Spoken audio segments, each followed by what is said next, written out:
Before we introduce you, let me let everyone know that you can actually watch this live on the My Turn Radio website, www.myturnradio.com. And I'm excited. I'm excited. How are you, Melo McClain? I'm good, Styles. I am feeling blessed. I am feeling that's my alarm to be ready. I'm feeling blessed and humble and just honored to be on the show, honestly. Well, I'm overexcited about you being on the show as well. Um, do we do we do we call you up and coming? I don't think you're up and coming anymore. You know what I'm saying? I think to me, you're there. So before I even keep chiming in, because I can talk all day, introduce yourself. Let our audience, the My Turn Radio audience, know who Melo McClain is. Yes. So, ladies and gentlemen, I'm Melo McClain, aka Mello Baby, aka the Stump King, from Detroit, Michigan, born and raised, on the west side of Detroit, right there off West Chicago and Greenfield. Those who know, you feel me? If you know, you know. And I'm a rap artist, hip hop R&B artist. I write, I produce, I rap, I perform, and I am currently the first finalist and champion of the Rolling Loud Got Bars competition. Man. Okay, so we're gonna get into the Rolling Loud competition a little bit later, but I want to talk about your humble beginnings. How long have you been in the rap game? Woo! I've been in the rap game. I mean, as far as being a writer and actually just rapping, I've been rapping since I was 5. If you know me, I fell in love with hip hop at 5 years old. Little did I know it was already in my blood, but That's right. you know what I mean? So, but professionally, I would say since I was 12 years old, so I'm 24 now, about, wow, 12 years, 12 going on 13 years. I've been actually doing this professionally, recording in the studio, performing in front of audiences from as small as 5 people and as big as 3,000, you know what I mean? So it doesn't matter to me. What was that one thing that said, yeah, that made you say, yeah, this is what I want to do? And what made you put effort and passion? And because I've been following you for a while, and everything you do has passion involved. What was that one thing that said, you know what? This is what I'm about to do. I would say soul. If I had a name for it, it's called soul because it's really just a spiritual thing for me. It was like I felt like I was called to do it, in some capacity, in some way or form. So it became more than just a hobby or I seen a rapper doing it and I want to do it. It became like it was like, okay, this is my life. It was the easiest way for me to relate to people and tell my story and share other stories. So it was like it was just soul. Everyone has a soul, so that's the key component that made me say, okay, this is it. This is it because I get chills when I do it. Not when I hear other people do it, but when I do it myself, I get chills. And that's how I knew that this was meant for me. So I heard you say that it's in your blood. Can you elaborate on that? Yeah. So as I got older, I had found out first and foremost, my father is a songwriter. Currently, still, he's a songwriter and huge into reggae. Kind of like conscious reggae actually. So super Okay. conscious, dude, like super conscious. Everything had a meaning, kind of like Bob was. Bob was, and how Is that like your background, or yeah. like you say your father, he was into reggae music and he writes reggae music? Is that a part of your background, or he just Um, loved reggae music? I would say he just loved reggae music. I wouldn't say it's part of my background. I would say, secondly, I found out my cousin Kurt, my cousin Tajani Conscious, actually, his name, artist name, Tajani Conscious. Found out about Tajani, actually had like a rap group or a hip hop group back in the 90s and was so. And I had seen him in the newspaper. Man, I don't know how I didn't notice it. It was a newspaper hanging in my aunt's basement all the time. And I realized, oh, wow. So this was already designed for me to do this before I even knew it, before I was able to actually be conscious of it. Like my cousins were already rappers and artists and reggae artists. My father was already a writer. Then on top of that, my sister ended up marrying a rapper. You know, one of them. Okay. Yeah, he was a big rapper in Detroit itself, Motown. His name was Motown. And currently my manager actually. It was for you. So tell us about the path that you took. The reason why I asked that, because you never know who may be inspired by your path. So what was your path? Did things come easy? Was it hard? Let Ooh, us dig in deep. ooh. So I sucked for a long time. Like people, you know what I mean? Like this was not a easy path. I feel like from day one, I never took an easy path. I would try to rap for my cousins on my mom's side. And everybody be laughing at me and stuff, like, this kid, like, who is this, because I was bad. Like, I wasn't good yet. I wasn't at the point where I could put together a hit song or even a congruent verse. So it was really a hard path. I literally rapped every day. I rapped in school. I skipped class to rap. I left practice and rap. I did it every day, night and day. I write. I remember the first rap I wrote was called "Be Good, Get Out the Hood." Because I'm from the hood, the PJs. You feel me? So it's like that's what it was for me. And then I even as a teenager and as an adult, I took a harder path. I went out of state. I turned 18 and left. I went to Alabama, Wow. of all places. You know what I mean? All my friends went to school in state and was doing music. I didn't have a dime to my name. I had a little music scholarship, which was blessing, you know what I mean? But I just decided to leave. I didn't know nobody down there in Alabama. It was just me by myself and the people I met Took a while I leap was of there. faith. Yeah. Okay. All right. That's good. And that's what I see a lot of successful artists. They always take that leap of faith and they leave their hometown. And that is what kind of drives them too. That's what gets them basically where they need to be, and takes away all the fear. So normally, I know we're from the same place. We're both from Detroit. I know in Detroit there are a lot of like open mics. And what I've always known about open mics is that it's always some like scamming promoter that's trying to get people to come and rap so they can make money, and then they kind of scam them into thinking that they're going to get like this huge um deal or something like that, or they'll tell you, oh, such and such is coming and they gonna check you out.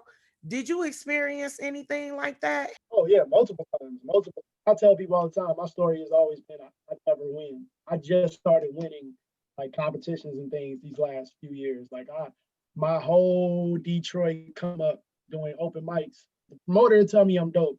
Crowd will be like I'm dope, but I never win, right? So like I end up paying $50 to perform, $100 to perform. You know what So I'm you saying? had to pay for these. Yeah, yeah. Lots of times I had to pay. Now there are a few of them where it was just like a showcase. Like shout out to my boy Jamar, or Moraine, or formerly known as Tez Honcho. Shout out to him. Okay. But you know what I'm saying. But most of them definitely. I went through the ringer. I earned my right. You feel me? I lost. I kept coming back, and I kept coming back, and I gained fans. And I gained true loyal fans as I got better with the music, and people started, for me, it wasn't so much about the loss, it was a lesson. As I got older and my, like around like 18, 17, 18, really like 19, I should say, I realized that we could win this battle against these promoters and these open mics. What a lot of artists weren't doing and still are not doing is they did not register with ASCAP or BMI to put in these venues, which you can do when you perform your music, and if your music is registered with BMI or ASCAP as a songwriter and publisher, when you perform, you can go to ASCAP or BMI. Like I belong to ASCAP. I go to ASCAP. I say, hey, yo, I performed here at this venue, and you say what songs or what set you did, and you get your royalties off of that. That's where I was losing that in the beginning because I didn't realize like, hey, I could have got royalties off of this. I was just paying to perform with no type of back end. That was some gems. That was some gems. You just gave some gems right there. People need to, like they said, like you just said, they need to register for ASCAP. And you're not gonna hear that from people. They're not Right. gonna tell you what you should have done. Now, I've been listening to you for a long time, and you've had several EPs and albums out. Why don't you tell us the names of your EPs that you've had out so our listeners can Google you or find you on the streaming services, and then Yeah. tell us the latest. On YouTube, a song called "Who Am I," and it's literally like it's the first song I ever recorded in my life. So it's on YouTube for sure. "Who Am I?" And that's when I was Melo before McClain. If those want to dig that far back, and then those who've been with me since high school, I had a joint called "The People's Choice." It was a mixtape series I did. Still should be on like Bandcamp or something. If you Google it, you'll find it. People's Choice. I did another one called "The Decision" right after. The Decision was another mixtape, great one, actually one of my favorites as a kid. And then after that, as I turned 18, I did one called Motown Blues. Inspired by Motown and inspired by the movie Love Jones. Shout out to Love Jones. That was one of my favorite black films, love films ever. And it was like a assortment of kind of me learning about love and learning about women and stuff like that. But, that's Motown Blues. Yeah. And That one. yeah, Motown Blues low key it's a sleeper. Like my manager actually asked, he said, "Yo, you should re-record that." And I'm like, mate, my lyrics, I'll probably change the lyrics. And then after that, it was Off Season, which you actually featured on the intro of Off Season. Yeah, that's true. There's some voiceover work on Off Season. Oh, yeah. The skit in the beginning, like one of my best intros ever. People love that song for sure. Funny enough, not even funny enough, but just I haven't released an EP since 2016. I've literally just been doing singles here and there. Bingo. And then lately, as the latest, like you said, the newest one we got out right now is Summer's Way, featuring my boy Don, produced by none other than the greatest producer on the planet, Rico Drip Drip. You know what I'm saying? Rico So, Drip. Drip, that guy is amazing. Without him, I would not be the artist I am today. Shout out to Rico Drip with the amazing production. Oh, we got some heat on the way coming in I 2020. I totally agree with you on his productions. They are totally dope. So let's get into Flight 23. You want to Yeah, introduce that real quick? ladies and gentlemen, right now on My Turn Radio, it's your boy Melo McClain, and you about to tap into Flight 23, produced by Rico Drip. Let's go. It's mellow, baby.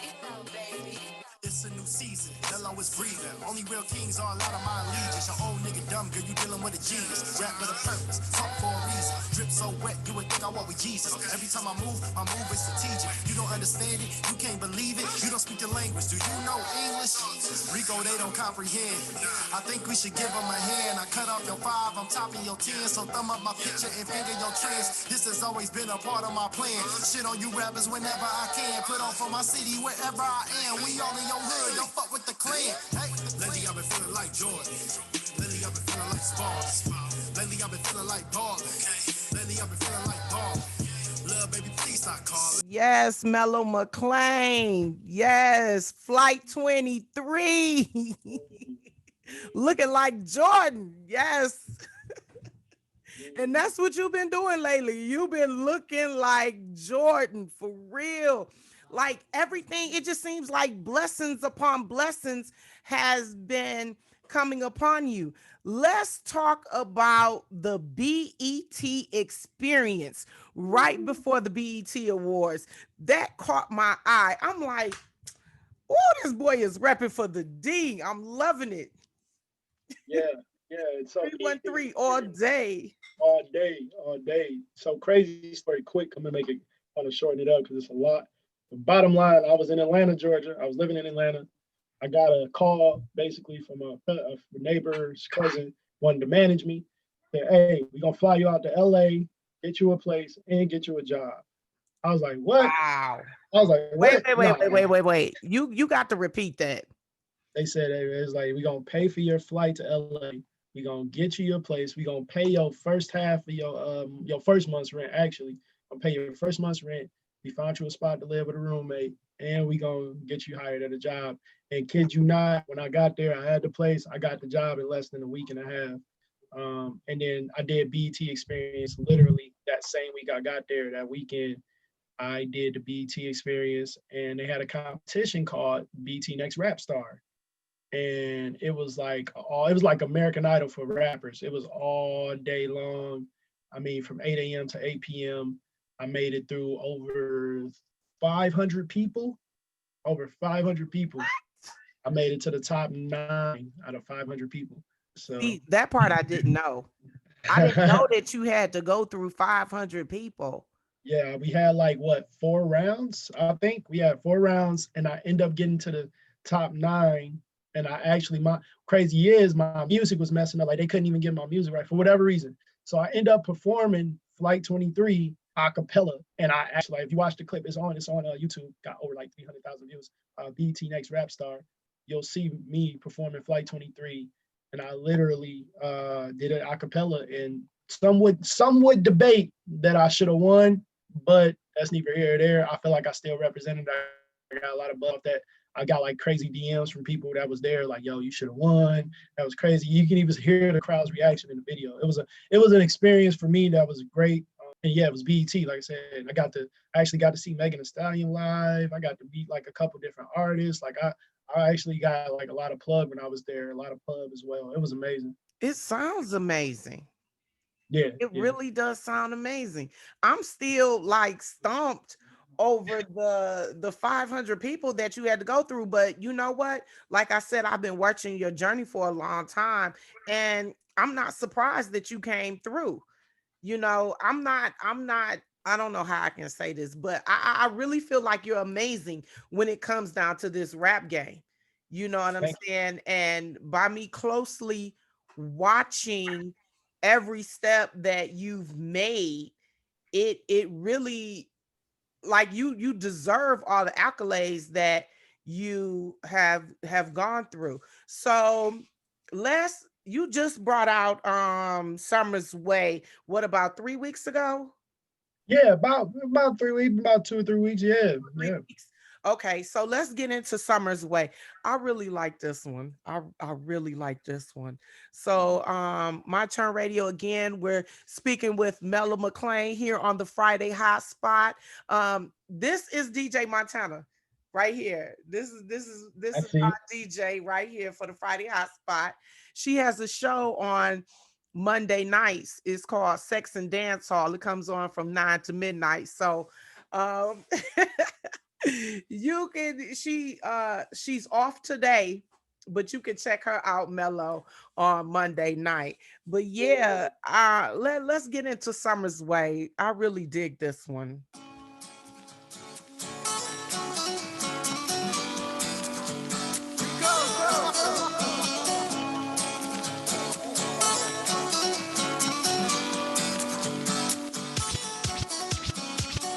Damn, baby, you so pretty, look good on the gram, better in person.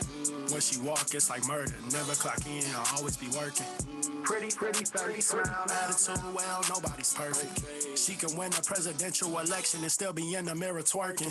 You already know. What's your body, not your sauce? Something I need you to know. I wanna come up and send on the slow. Said she tired of the lies. Tell me you with me or not. She do not fuck with the ops. Shawty gon' bust up the spot. Yeah, she a savage. What's your body, not your sauce? Yeah, she the Something I need baddest. you to know. I wanna come up and send on the slow. Oh yeah, Mello. Oh yeah, oh yeah, oh yeah. This is a total ride out song. Summer's Way. Now I can really feel why you named it Summer's Way. This is a total, especially with this corona time going on.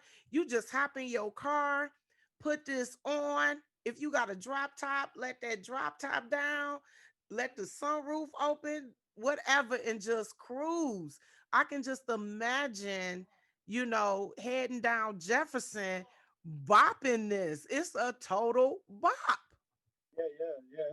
It's a double entendre for the title too, the double entendre. So we came up, me and Don actually went, that's my boy Don on there. Shout out to Don for whatever. Yeah, we went back and forth about the title a few times because originally the title was "When She Gotta Have It" because I was thinking about Spike Lee. And Okay. I was like, nah, we gotta do something real. And Don was like, nah, come on, something else. So I was like, man, Summer's Way. It was a double entendre because I'm like, the song is kind of about women, saying, having their standards of a man. You feel me? And and then I was thinking like, oh, it gotta sound like you said, it's a summer's feel, it's a bop, window down, top down. And I was like, yeah, Summer's Way. And I was like, yeah, Summer's Way. That's it right there. Like, you either gonna have it Summer's Way or no way. Like, That's right. So and I'm loving it. I'm loving it. We definitely gonna have to like keep running this, and it got the reel all the way into summer 2021 for real. Facts, You know? facts. So you've been battling, and if I can remember, you've been battling like forever.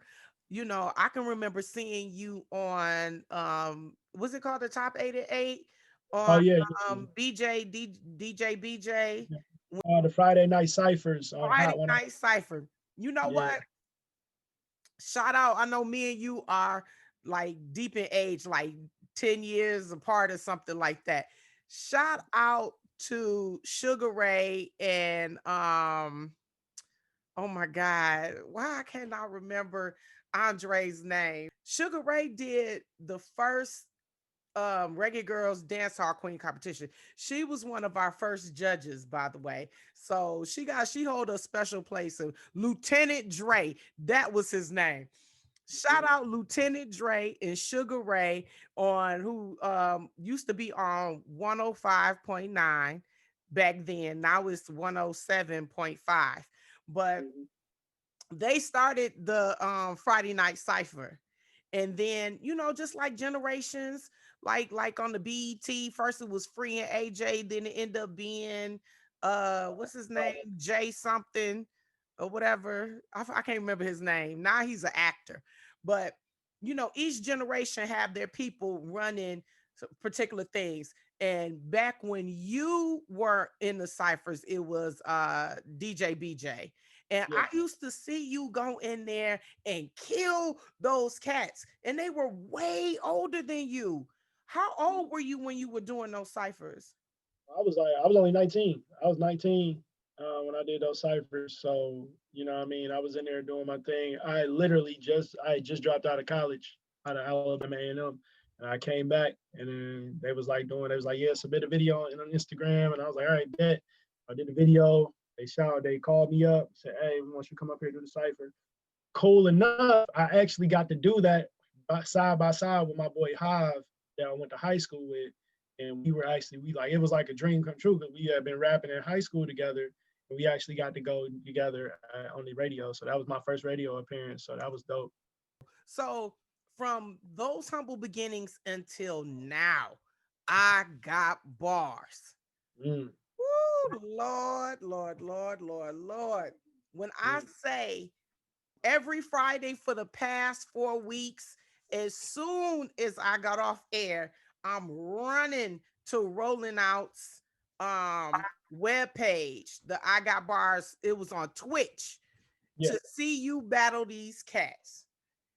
And okay, so before I get, because I'm long-winded, I will whew, you tell about your experience with the I Got Bars. Yeah, so we got bars from Rolling Loud, the biggest platform for artists to perform on in the world, the biggest shows ever, based out of Miami. I started out submitting my 16 bars in the text message, got hit back, and from episode 1 to episode 4, I just came in with the mindset to not lose. Like I was like, losing is not an option. It's a record deal on the line. Literally, I got the finals in January, and in January the record deal is on the line for $250,000. Plus, you get paid to perform at Rolling Loud, and you get Monster Energy drink sponsorship. So it's a lot of bread on the line right now. A lot of lives to change. And every week I came in there with the mindset of I'm gonna say something that means something. I'm gonna say something with weight, and I'm gonna be myself as well. I'm gonna be witty. I'm gonna be charismatic and also punchline heavy because that's what I do. So yeah, the experience was amazing. I mean, it was just like there was some great artists in there, sometimes not so great artists. Sometimes, people wasn't as prepared as they should have been. It didn't matter to me. I didn't focus on what everybody else did. I just made sure that I came ready. I stayed ready so I don't have to get ready. And literally that's what the experience was. It was, and I got critiqued a lot, you know what I mean? Even though how good they said I am and I was, there was definitely still some slight hate, you know what I'm saying, going on. That it was the LeBron, I called it the LeBron syndrome. The LeBron syndrome, because you're so good that they got to create a whole new criteria for you because you're so good. They say you were so good that we're gonna hate on you. Like it's the LeBron syndrome.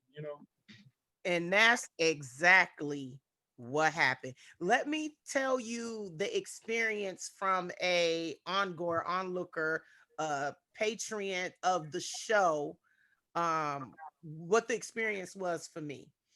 And just because you were from the D, I was not going to be biased at all. If you sucked, then I would have typed in there that you sucked.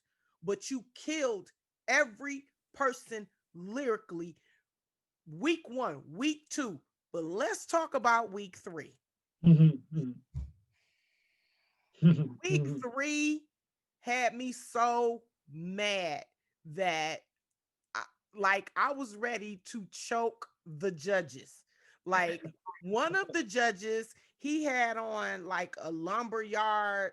I started calling him a lumberjack. And he was just like, so let me explain to the My Turn Radio listeners what was really going on. There were 4 judges there. Now, the judges don't let you win. It's the audience that lets you win. But the judges will critique what's going on. They will say something about the rappers, and then you would have to go and vote. And I didn't like the critiques of the judges because that can influence the people who were going to vote. And this one judge, he pissed me off so bad. I just wanted to give him 2 blood clots. I just want to cut him off. I got so pissed because he kept telling Melo, they would ask each judge what was their opinion about the raps. Melo killed everybody.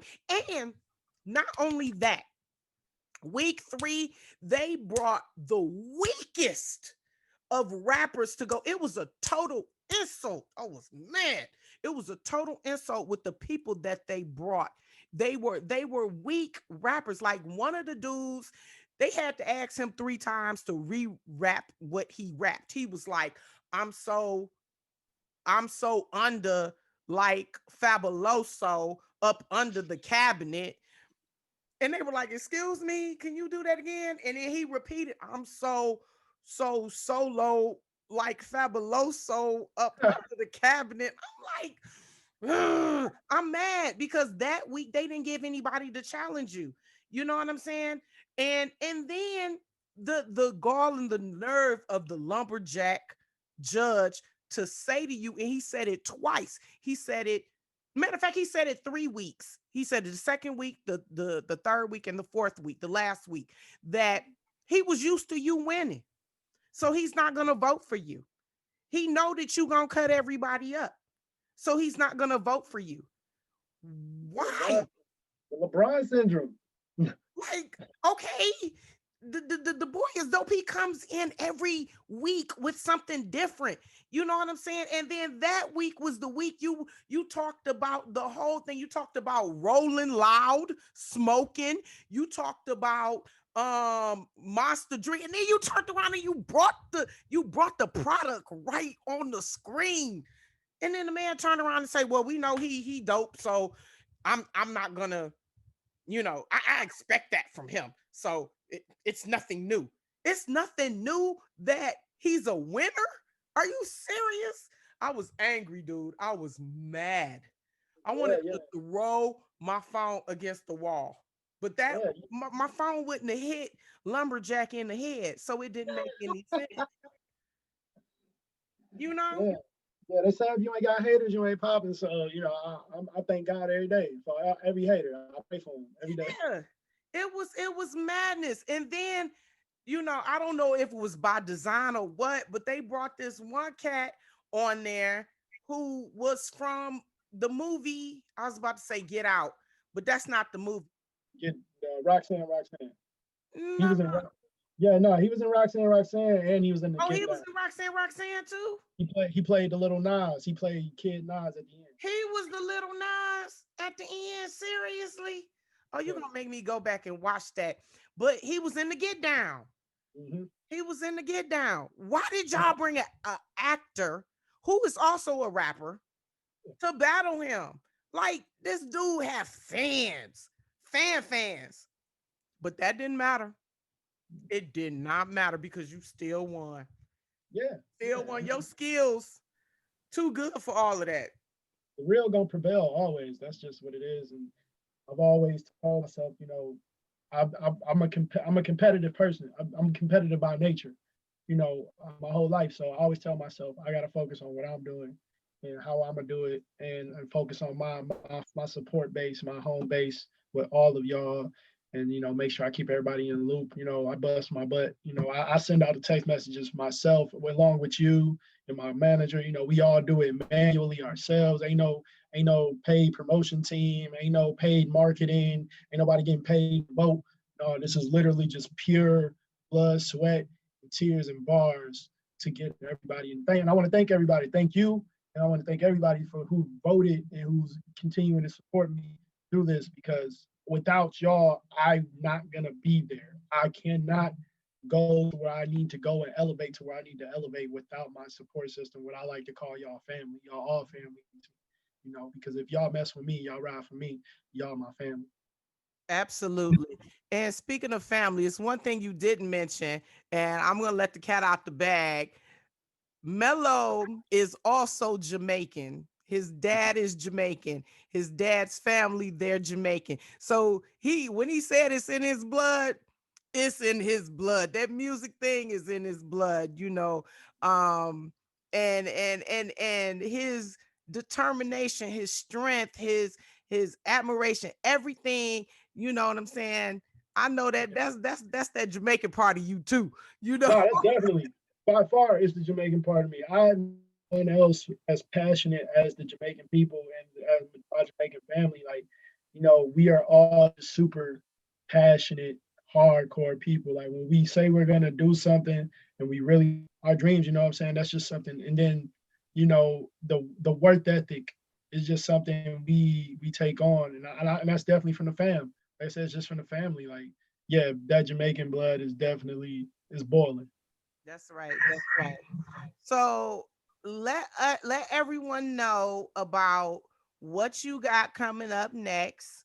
Mhm. What of course, elaborate a little bit more about the Rolling Loud in January, what people need to do, how they can follow you. You already know the spill. Yeah, absolutely. So first things first, y'all can all follow me on all social media platforms at MELOMCCLAIN. That's Melo McClain on all streaming platforms, on all media platforms. I'm the one and only. There will never be another. There is not another. And then for Rolling Loud, the January is a tentative date in January for the finals. You need to download Twitch. I would suggest downloading Twitch on your phone immediately, so you can watch the episodes that they're doing now for the other artists, because there's some great artists there.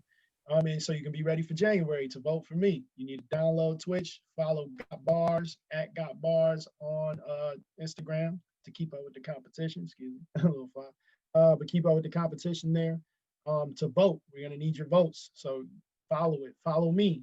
You following it, and you'll follow the competition. I will lead you to the promised land. I promise. And then y'all can push me to the promised land. You know what I'm saying? And then also coming up, actually next Friday, I'm dropping a song called Pressure that I actually let you preview a couple of days ago. It's dope, y'all. Yeah, due to the nature of what's going on in the country right now, something that's dear to my heart, because I feel like Black women are the most unappreciated, disrespected, and non-value women in the world. And I feel like this song shows that you can hear it in the passion of the song, what I'm saying, and what my other featured artists are saying and singing. that we are trying to push the message that you don't understand the pressure that a Black woman has to go through on the daily, not the yearly, not the monthly, Right. the daily. And that's coming out next week. Pressure, featuring Corey O'Ryan, Kenya Marie, and Candace Bell. Amazing vocalists on there. Written and by me, and also produced by Rico Drip, of course. None other than Drip. Yeah, so it's definitely going to be amazing. So that's the latest thing I have coming out. I'll be posting some previews for that really soon, so look out for that on all streaming platforms. That's right. Well, thank you so much, Melo McClain. This has been an amazing interview. I know I dug deep, like went from the beginning to the end. I hope I didn't take up too much of your time, but I see an extremely bright future for you. I can't say it enough. I'm extremely proud of you. I'm proud of your journey that you've traveled through, and it's all but blessings upon blessings for you, my brother. Yes, thank you, Styles. Thank you. Shout out to My Turn Radio.